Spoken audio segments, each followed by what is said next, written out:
Hello and welcome to the Real Franchise, a video series designed to deliver real information, real answers, and real insights into franchising. This series is brought to you by James Home Services Australia. I'm the CEO, and Justin is one of our owners and our Director of New Businesses. Together, we're going to tackle all of the big topics, unscripted, unplanned, and unfiltered. No sales, no fluff. We're just going to give you the information straight up. Today's topic is all about who do we want? Who do we want as new business owners in our network? And over the last 4 years of ownership, we really have learnt who makes it in these businesses and who finds it a little bit challenging. So we thought that today's topic could be a deep dive into who are we looking for? Who is our ideal new business owner? Justin, I feel like there is no better person to be having this conversation with. You have spent 4 years talking to all sorts of people who have had an interest and have made an inquiry in joining our network. What are some of the biggest key takeouts of the last 4 years that we have learnt when it comes to who are we really looking for as a business owner in our network? What I've found over the thousands of people I've talked to, over the dozens and dozens of people who have started with us, there's really two groups of people that I find really do well. You know, yes, there's the outliers in that surprises, but consistently, the two groups of people that we see that this is really suited to are the mums and dads, right? That have been in the workforce, you know, maybe 10 or 15 years, might have a young family, teenagers, older kids that have left home, that sort of couple of some sort that have worked and want that change, you know, been stuck in the grind. And so, you know, don't want to earn $1 million a year. Like I find the people that want to build an empire, and we do have empires, franchisees who have empires in this business. But if you come in expecting an empire, it's probably not the thing for you. Where I find people that really get the most joy and satisfaction out of their franchise are these couples that value that work-life balance. Yes, they want a decent income. You know, yes, I'm not going to earn millions of dollars a year, but I schedule my time. I'm in control of my time. I get to pick who I work for, where I work, the sorts of jobs I do, all that sort of stuff. So that's sort of the one group of people I find that it works really, and almost, and I'm sure you'd agree, almost every single one of those sort of people knock it out of the park in one way or another. Yeah, they really do. They come in with a slightly different mindset, and they have their approach is one of like stability, and they want to do this because often they want more time to actually be together. Sometimes one of them has been a FIFO worker or a shift worker.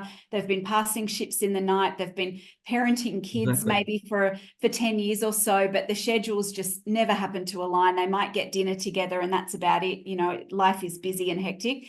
And they actually kind of want to do this to spend more time together, which is a really lovely thing. I think that's such a genuine, just such a genuine reason for wanting to start a business, is that actually they want to enjoy each other's company again.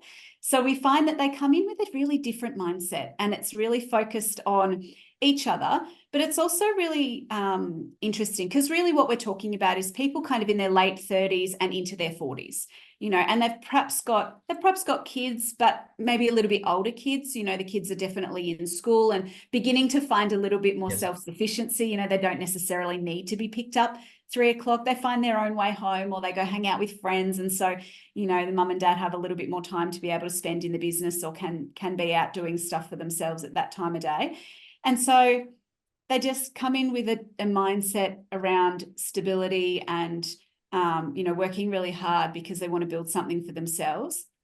And it's really interesting. I also find when we sort of talk to these individuals who are this profile, who have come into our network and been really successful, when you boil it down, 9 times out of 10, what they wanted to do it for was to get more time together, to have that flexibility over their schedule, like you talk about. But so often it's also about, my kids are getting older and we want to set a really good example for them. We want to show them that you can be your own business owner. You can write your own schedule. You can run your own business. You know, self-employment isn't a scary thing. You can do it. So often it's about wanting to set that example. And I just find that really fascinating. It's such a driver for so many. Yep. And I think for many of us, it comes that point where we realize life is passing by. You know, I've only got one life, and there's more to it than just putting in massive hours for the boss, you know, just delivering a profit for the company I work for and that sort of thing, you know. And so many of the couples that I talk to, that's the messaging. You know, I've got a great couple I'm working with or meeting with at the moment on the Gold Coast. And, you know, he starts work at 1 a.m, gets home, make sure the kids are right after school. She works a normal job, but it's pretty high level sales. And so she gets home usually 6 or 7. So they have 6 to 7 o'clock together. That's it. And then he's to bed and life, and they're just ships in the night, like you were saying earlier. And that sort of person, or that, because they can support one another. You know, usually what happens in those situations, one will start the business, the other one will stay in the job just for that cash flow security. And then as the business takes off, the other partner may join. And I see, what I often see is that's when the business really takes off. Yeah. Just having, you know, the strengths. Often I find that the people that we're in a long-term relationship with have strengths in areas where we don't. And so when they get into business together, then they really power ahead. Yeah. A bit of a funny story. Just yesterday, I was talking to one of our business coaches who's working with a new couple. I won't actually say which city they're in because it might give them away, but they were saying they've been together for a long time and we never fight. You know, we never have fights. But since we've started, they've been going about 3 weeks, we've been having heaps of parties. And they're talking about all these things that they were laughing and joking and how it's been a good thing, because it's sort of a different facet because they've never worked together. Yeah. Right. And they're working out, and the coach has been working with them on, you know, like I know my wife and I have found we've worked together in business and we've had to have different areas of responsibilities and things like that so that we're not stepping on each other's toes and all of that. So just working through those little things. There's certainly ways to manage it, isn't there? And, absolutely. And when you start working together, and I mean, maybe there are people watching this thinking, oh, I could never work with my partner. And I mean, I'm kind of one of those. I think, God, I could never work with my partner. But there are lots of ways to make it work. And what we really find often is that our strongest partnerships in businesses have very different strengths to each other. You know, someone will be sales based and someone will be admin based, or someone will be the doer and the get stuff done and the motivator and the passionate person, and the other person will be the calm, reserved, make sure all of the ducks are in the row. And naturally, when you have people who are different to each other, you know, you put that together in a pressure cooker environment of a new business, and you're going to be learning things about each other you didn't previously know. Right. But there are so many ways that our business coaches help. I mean, this is nothing new for us. We've seen it all before at this point. Absolutely. And so there's always stuff that we can, you know, that we help with, and there are always strategies to work through this. Yeah. So that's the first group of people. Oh, sorry. Were you going to say something? Oh, I just had a really funny little anecdote because we were talking about couples. And so I was recently training a new couple to go into a business. And I had asked them, what was the moment? What was your moment? What was the moment you knew you had to get out of employment and you had to do something for yourself? And the husband, he looks at me and he says, do you know, last financial year, I made my boss $2.9 million in a saving of $2.9 million. And I looked at him in dismay, like that's an awful lot of money to save. You know, that's not extra revenue. That's a saving he's found somewhere. So this organization is large. And I looked at him and I said, wow, I'm hoping you got a bonus out of that. And he said, nothing. I got nothing, not even any recognition. He said, that was my moment. So many people, you know, they start looking for alternatives when where they are isn't giving them recognition. You know, they're working that overtime, they're putting in, and there's not even a thank you so often. You know, forget a pay rise, forget time off. There's not even verbal recognition for the hard work that people do. Yeah. And so, yeah, this story just has stuck in my mind ever since. I can't Yep. fathom working for an organization, making that kind of an impact and not even receiving a, hey, thanks, I really appreciate you. Yep. No wonder he started looking at alternatives, and no wonder he wanted to do something for himself, because he followed up and kept saying, if I work that hard and find that kind of a saving in my business, then it goes in my pocket. I get to do something with that money. Yes. I don't want to be doing this for a boss anymore. Yeah. That's right. Yeah. So you mentioned the second group. What's our second group? So the second group, so the first group is the couple that have been working for sort of 10, 15 years, I find, at least, that really appreciate, really do well in James. The second group, I find a real interesting group. I really relate to the middle-aged guys, as I'll say. Some are younger, some are a bit older, but that have really, same thing, sick of many of them have been in management, running teams of staff, and just sick of the pressure cooker, want a life change, want to get outside and jump into a lawn and garden or a cleaning business, one of those two. We got guys doing both, and just love the freedom of being able to, we've got one of the lawn and garden guys in my town that he's earning 2-3 times what he used to, easy, and he works 3.5 days a week. You know, he keeps Friday. He has every Monday off, and he keeps Friday afternoon up his sleeve so he can go out with his wife to the pub or whatever. And he's just loving it, and doing 3.5 days a week, earning 3 to 4 times what he was earning prior to that in the pressure cooker of a management role. And these guys have still got so much energy. And, you know, what I find, I stand back and I marvel at their work ethic, because this group that you're talking about, boy, oh boy, do they work hard. They pull out all the stops. But something else that they do that really sets them apart from others, and this is common too with the first group, the hubby wife teams, or the partner couples. Something that they do is they genuinely understand that this is their business. They're not an employee of James. Right. They are their own business owner. And what that actually means is that you are in control, but also responsible for the outcomes in your business. So, you know, do we send you thousands and thousands of leads that are just coming out your ears and you can just, it's a walk-up start? No, that's not kind of how our model works. We send you leads, but we teach you to go out and market your businesses. We teach you how to go and get the leads that you want and in the volumes that you want, so that you're in control, because that's why you came to us. You wanted control. You wanted to get out of the grind. You wanted to get out of the commute. You wanted to get out of that role that had you working 12 hours a day and, never seeing any greater return than just a basic salary. You wanted to get out of all of that, and you wanted to take control and get in the driver's seat. So we teach you exactly how to do that. And I find that both these groups, what they have in common is that absolute ownership over, this is my business. If I want this to work, I will make it work. And I just think that is the recipe to success. I mean, we're 2 episodes of the Real Franchise in, and frankly, that is the recipe for success in small business.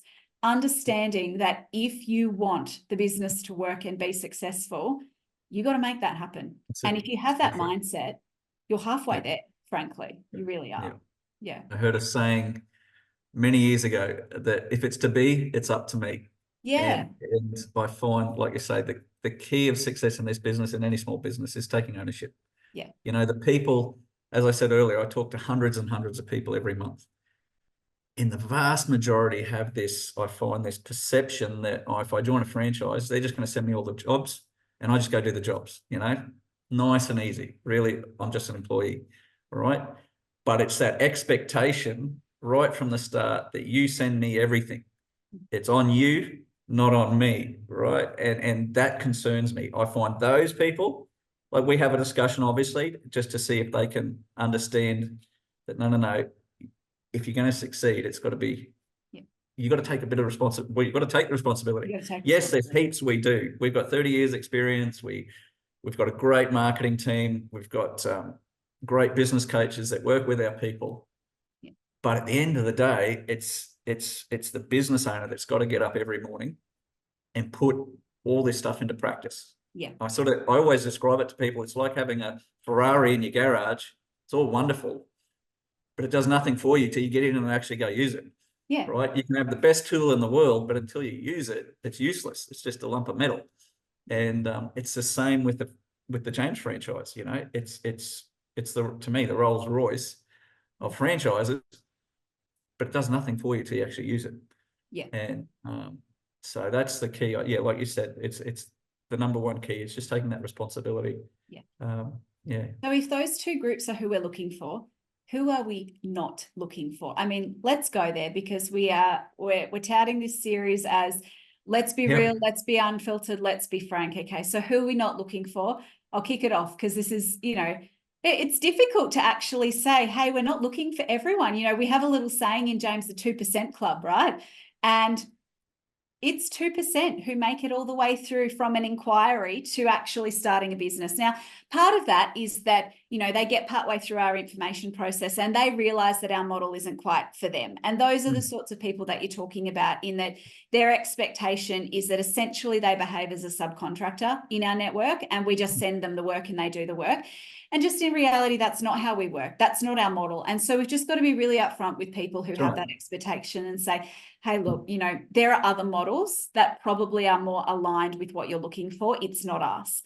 So there's a portion of people who, you know, throughout the information process learn that really it's not for them. But there's also some people who we actually just say up front, hey, we don't think that we're going to be a good fit for you. So you're our director of new businesses. What are some of those scenarios where you might have to have that conversation with someone and say, hey, look, I just don't think that we're going to be a great fit. And if we both proceed, this ends in tears, and we don't want that.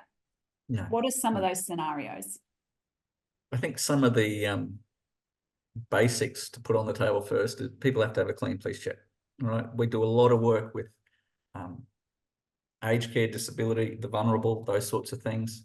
And we're in people's homes and yards. So fundamentally, like, we have an application process that we get everybody to go through after some of the initial information stuff. So that's so we can assess these sorts of things. And I had a gentleman in Melbourne just last week going, what do you mean I got to apply? This is ridiculous. And it's straight away alarm bells are going off, and didn't have a clean credit history. That's the other thing we look for, because, you know, we're looking for people that will act with integrity. Yes, tough things happen in life. I get that, but we need people who are going to honour their agreements. All right. We honour the agreement we have with every franchisee, and we expect them to do the same for us. And so we want people that we can work with. And I always say in our presentation, we talk about gold medal service, and the foundation to me of gold medal service is acting with honesty and integrity at all times. So it's those sort of things we're looking for in people. The people it doesn't work for, we've talked about those, and this massive group of people that just expect it all to be handed to them on a platter. You know, and sadly, I think for many Aussies, if you own a business, money's just flowing in, you know, it just grows on a tree and you just go out and pick it if you have your own business. That's not reality. You know, you've got to work hard to get there. What you're buying, in a sense, or taking on are seeds, and you've got to plant those seeds and cultivate them and grow. So looking for people who will do that sort of stuff. Comes back to that a lot of it's ownership. about character, ownership. It's the same things, isn't it? Having integrity, having good character, good morals, good ethics, a good work ethic, you know, someone who's prepared to work really hard.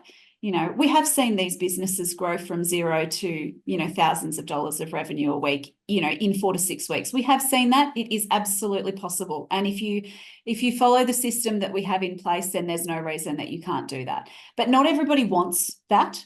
Others are looking for a slower, more managed start. Others are just are looking just simply to be able to work at their own pace and, take their time to build the business, focus on getting regular customers that they get fulfillment out of servicing every week. So there are lots of different reasons that you might consider a franchise and starting your own business. But the sorts of people that we tend to find to be the most successful in our network are those with a good work ethic, who, have patience and who have grit, because starting a business is one of the hardest things that you can do. And there's a really good reason why 80% of small businesses fail in this country in the first 3 years. And that's because it's that hard.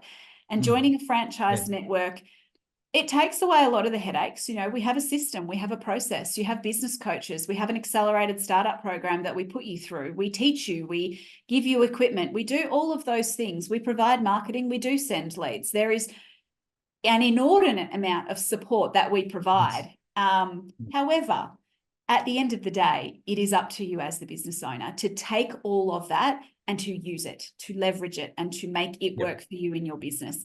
And the people we find to be successful have that grit, have that determination, and understand this is going to take work. So I guess the message really is that if you're watching this video and you identify with that group, either of those two groups, and and those characteristics that we've just spoken about, you're someone who is statistically more likely to see success faster and more sustained in our network. If you're not in either of those groups, it doesn't mean you can't find success. It just means that you still have to have that grit and determination. You still have to be really committed to making this work. You still have to take ownership. And we absolutely have our outliers who are incredibly successful in our network, but it really comes down to that ownership piece. Definitely does. I was just thinking while you're talking then, the other group that James probably isn't the fit for, just from the experience of what I've seen, are those that want a passive investment. I have quite a few people that ring up that go, oh, great, senior subscription model, I'd like to invest in that. I want to have a cleaning business. And from day one, I'm just going to have staff. And, I start asking a few questions, and most times they haven't found the staff yet. They don't know the people. This is not that sort of business, because fundamentally you're starting from ground zero, right? You've got no customers. So you can't employ someone and pay wages when you haven't got customers, and you've got to get out there. So someone has to get out there and do the business development side, right? Yes, we do all this marketing in an area when someone starts, it's part of the package, but there's what we call local in-area marketing that has to be done to get customers, to quote the jobs, to do all these sorts of things. And if you're just going to do it with employees, well, what happens if 3 days in they throw in the towel and say, see you later, and I get quite a few people that just want this passive investment. And, I'll employ all my whatever people, and it just doesn't, it's not that business. We've got to have boots on the ground. If you're going to do a James franchise, you've got to be committed full time to do it yourself. Yes, it can take off. I had 3 cleaning franchises myself at the one time while I was a franchisee before I owned James. And toward the end, I wasn't doing any of the jobs. Though I had staff in the different businesses running them, and I was more working on the business.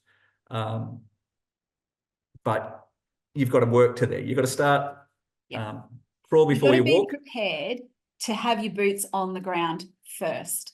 Absolutely. And boots on the ground might mean it takes 6 months to build to a point where you've got, and that would be incredibly fast, but more realistically, anywhere between 12 and 18 months. You have to be prepared mentally and physically to have your boots on the ground, doing the marketing, doing the actual work for at least 12 to 18 months until you can build to a point. And we've got businesses who have got there an awful lot quicker, but on average, you want to prepare yourself mentally for how long you're going to need to be working in this business. Yeah. The other thing that I think, we're not suited to people who are on visas and who don't necessarily have working rights in the country. That's the other, not working rights, but business ownership rights. We've got to be very careful to make sure that we aren't offering a business to someone who actually, as per their visa, doesn't have the right to own a business. So that's a really critical piece. The other one, I had another one that I had just thought of. People wanting a side gig is the other thing. I mean, Yes. we're seeing the Yep. rise of the side gig economy. Everyone's got one. I mean, goodness, even I run a photography business on the weekend shooting weddings. You know, everyone has Yep. something that they Yep. do on the side to generate a little bit more income. Yep. Categorically, we are not a side gig. That's right. We Absolutely. require boots on the ground full time initially to Yep. make this work. Yep.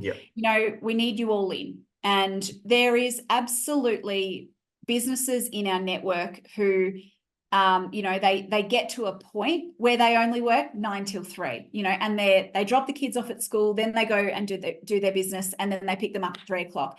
We have businesses that do that. We have businesses that absolutely have flexibility. But for the first 6 months, you really want to make sure you're mentally and physically prepared for boots on the ground full time in your business. So we are not a side gig. If you're looking for a way to, you know, there's this whole social trend evolving where you don't actually have one job, you just have a series of side gigs and you pull revenue from multiple different locations.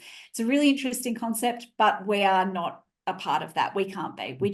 We see people who attempt to make that work, just it's a real uphill battle, and the only way that they find success is actually that they, you know, they kick the other side gigs and they just focus on their James business, because that's what it takes. It's a business, and it's not one of those, you know, sit back and passively just set up an online site and make sales on adverts. You know, it's not one of those businesses. You have to have boots on the ground. You have to be working the business, and you have to be committed. Totally agree. The other group you made me think of just then, I have so many people that I speak to that inquire about joining us that just want commercial cleaning. Yeah. You know, yes, they're interested in our cleaning franchise, but I only want commercial. And it's like, well, and yes, we do get commercial. In my own cleaning franchises, I have probably about 25% of the jobs I did were commercial jobs. We have lots of franchisees that do lots of commercial cleaning, but by and large, the work, I think, or the sorts of leads that our marketing advertisers and the clientele we attract are largely domestic, residential, you know, both move outs and exit cleans, as well as your regular. And so if you only want commercial cleaning, well, James probably isn't the fit for you. It's not to say that kind of a, you know, business model doesn't work. It's just to say it doesn't necessarily work the best within our network. You know, everybody that we've talked about, and you know, to anybody listening to this who might have identified as one of the groups who we're saying, hey, we're not a fit for you, that's not to say that you've got the wrong idea. It's not to say you're wrong. It's not to say that you want the wrong things or you're headed in the wrong direction. Not at all. It's just to be really transparent and to say, if we're honest, we know we're not a fit for you. And instead of just, I mean, one thing I really love about us is that we are not after sales for the sake of numbers. You know, we will never be the biggest. We will never be the loudest. And I don't need us to be. We don't need us to be. We just want to be really good at what we do. We want to be the best at what we do. And what we do is we offer businesses and incredible, incredible support. We will do an entire episode on the actual support we offer. But I honestly don't think we are rivaled in our industry in franchising for the level of support that we offer to our business owners. And we will go in another episode and we will back that up. We will absolutely back that up because it's a big call. But, you know, we offer incredible support and we want to stick to that. We can't offer incredible support to, you know, 2,000 business owners, but we can offer incredible support to a lot more than we currently have in the network. And that's the goal. The goal is to grow, but it's to grow sustainably. Yeah. And so what we're really looking for is we're looking for those people in the groups that we've spoken about, because we know they fly in our network and we love working with those individuals. And we have seen time and time again that they really appreciate the support and the system that we've built. And there's just a natural synergy that we're finding when we're working with those groups. And, you know, we go to work because we love what we do and we want to work with really great people. And we've just come to know that the sort of people who see success in our network are those groups that we've spoken about. So if you're in one of those groups and you're thinking about it, goodness, reach out, just have a chat with Justin about what the possibility might be. And if you're not in one of those groups, but you're still thinking that a cleaning franchise is for you, then honestly, there's so many different cleaning franchises out there. There will be an option that suits you. It just might not be James. Mm. Yeah. Yep. All right. Well, perhaps we wrap this episode there. Did you have anything else to add before we do that?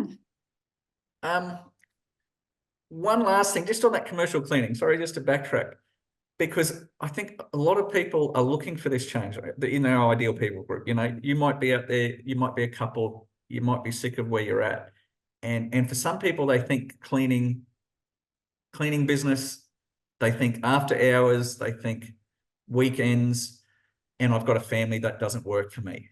Can I say that's commercial cleaning, right? And I think part of the reason why we're probably not the greatest fit for someone who only wants commercial cleaning is because the people who we're saying do really, really well are couples, right? That are the main people group that this really works for. And for most of us that have a family, we don't want to be working outside of normal hours. You know, we don't want to be doing nights. We don't want to be cleaning at 3 a.m. or on weekends, because we want to be with our families. And that's where a cleaning business with James really works well, because the bulk of the work we attract is residential, you know, cleaning, doing weekly or fortnightly cleans for people who are at work and you're going into the house. Most of the time people aren't even home. And you are the one that schedules when you're doing those cleans. So you can work your family, you know, if your kids have sports day coming up, that sort of stuff. It's perfect. And you can make a really good income. A really good hourly rate out of because of the systems and the way we do things and the coaching and training. So really want to encourage, if you're in that group as a couple or as a middle-aged, you know, you've been in the workforce for 10 years plus, they're the people I find do really well in our business model. Yeah. So if you've been listening and this has piqued your interest and you want to have a chat, there are 1,000 ways you can get in touch with us. But honestly, the easiest way is jumping onto our website, www.jameshomeservices.com.au. Go to our Become a Franchisee page. You can pop in an inquiry and it will be Justin himself who calls you. There's no robots, there's no AI. It is Justin. He will call you as quickly as he can, and he'll just have a chat and answer any of your questions and see how we can help and see whether we might be a fit. So thank you for listening and making it this far, and I hope that you join us in the next one.